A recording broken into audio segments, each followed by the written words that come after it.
Hi, friends. On this very special episode, to celebrate the new Purgation update, the Space Marine 2 and Focus Entertainment are sponsoring me to talk about my very own Homebrew Space Marine chapter. The Purgation update is super awesome and it's live right now, so you can check it out in the link in the description.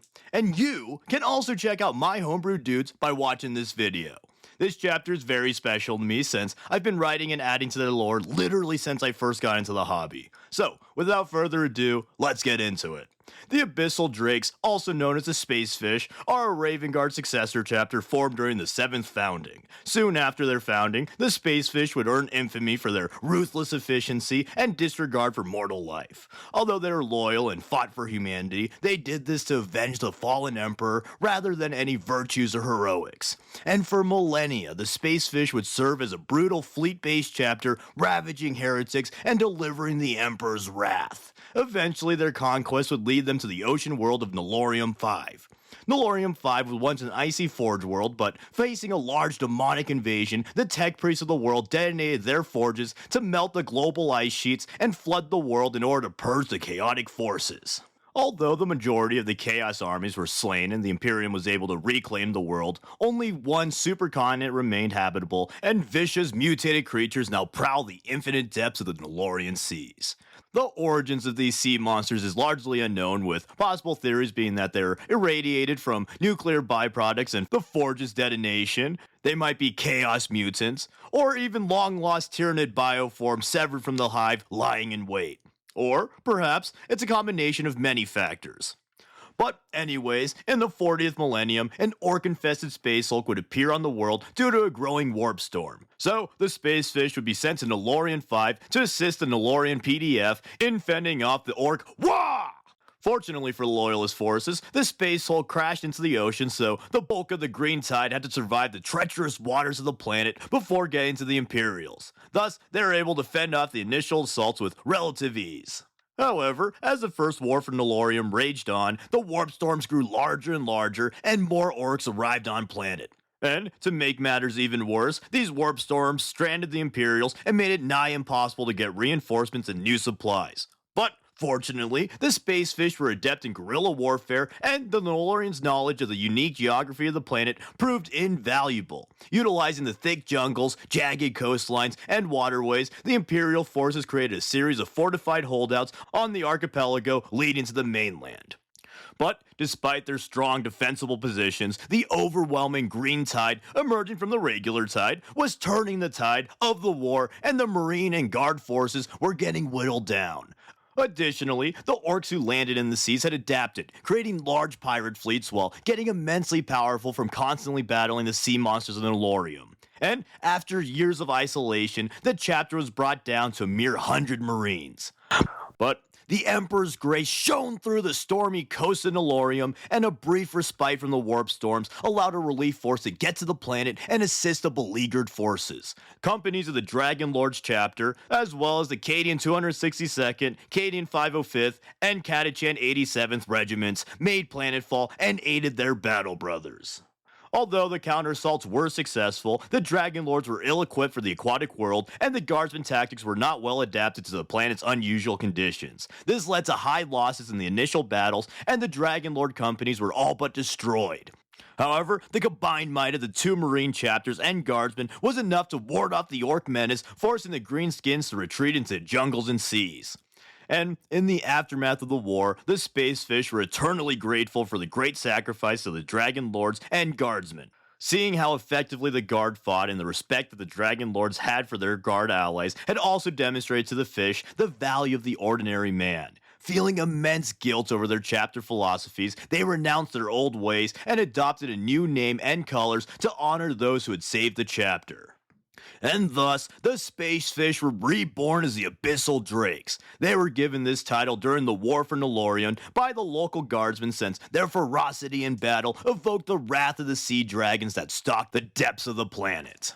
They would officially take on this title, and the Drakes now wore the colors of Nolorium's indomitable seas. In addition, they would adopt Nolorium 5 as their new homeworld, swearing an oath to defend the world at all costs, just as their fallen brothers had. And although they formally changed their chapter name, the Spacefish moniker is still used interchangeably with their new name amongst their ranks. Veterans of the chapter still bear the symbols of the venerable Spacefish. Over the years, though, they have integrated symbols of the Nolorian sea beast with their Piscine heraldry. And along with the aesthetic changes, the Abyssal Drakes have also been culturally shaped by their new home.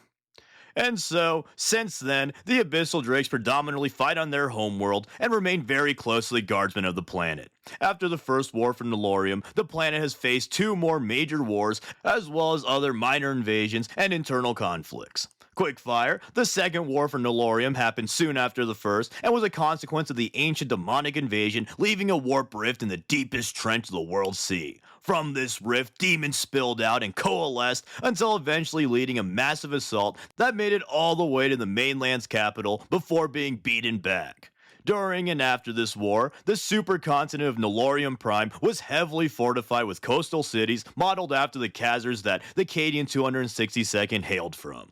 Then, the third war for Nolorium was started when the orc pirate bosses united with the feral orc clans to wage a second war for the planet. And along with these major wars, the coasts of Nolorium are also constantly assailed by sea monsters, orc remnants, and other Xenos forces. Anyways though, going on to a bit about the chapter's culture, although the chapter does not consider the Emperor to be a god, they are incredibly superstitious. Notably, they believe a local tale that the Emperor himself flooded the world millennia ago, and now the ocean itself is a vessel for the Emperor to protect the supercontinent. As such, many Marines feel connected to the planet. Stemming from this belief is one of the most peculiar rituals of the Abyssal Drakes, that being their Trials of the Benthic, in which devoted Marines who feel troubled or otherwise lost will walk into the ocean clad in armor and meditate beneath the crashing waves. This meditation can last hours to weeks or even years in extreme cases. Regardless of length though, once they emerge, they are imbued with a new sense of purpose and rejoin their brothers. Especially touched Marines feel so spirited afterwards that they fight alone and with unmatched fervor. Additionally, some Marines emerge from the depths with some of the planet's wildlife clinging to their armor. This is seen as a good omen, and in some cases the animals can even be useful. Particularly the Nolorian rock barnacles. These crazy arthropods' hard shells are surprisingly durable and provide lucky Marines an extra layer of armor.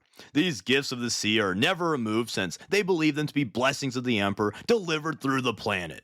It's theorized that this ritual either originated as a bastardized version of the salamander's burning walk, or as an additional method to cope with their gene-rot sable brand. But its true origin is unknown, even to the veterans of the chapter. Furthermore, other chapters often find the Abyssal Drake's proclivity towards nature and superstitions strange and off-putting. This is further worsened by the Abyssal Drake's insular nature.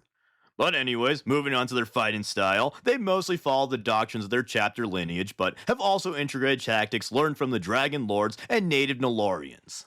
So, in the present, the Spacefish specialize in stealth, rapid drop assaults, guerrilla strikes, and are of course experts in amphibious warfare.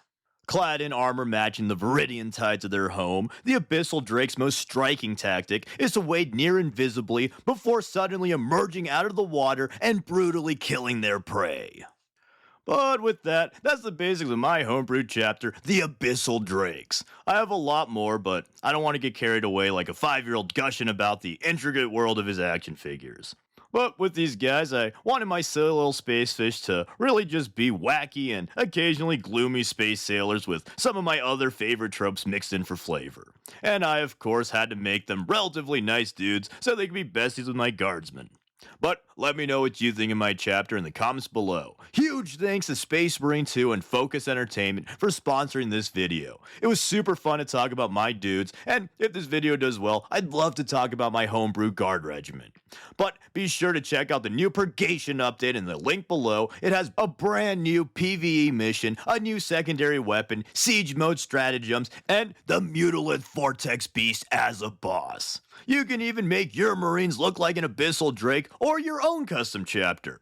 Anyways though, thank you for watching, and thank you to all my awesome patrons. You're all very cool, and I appreciate your support immensely. And as always, please like, comment, subscribe, and consider sharing to all your homebrew buddies. Thanks! Also, you would think after 5 years I would have finished painting my first army.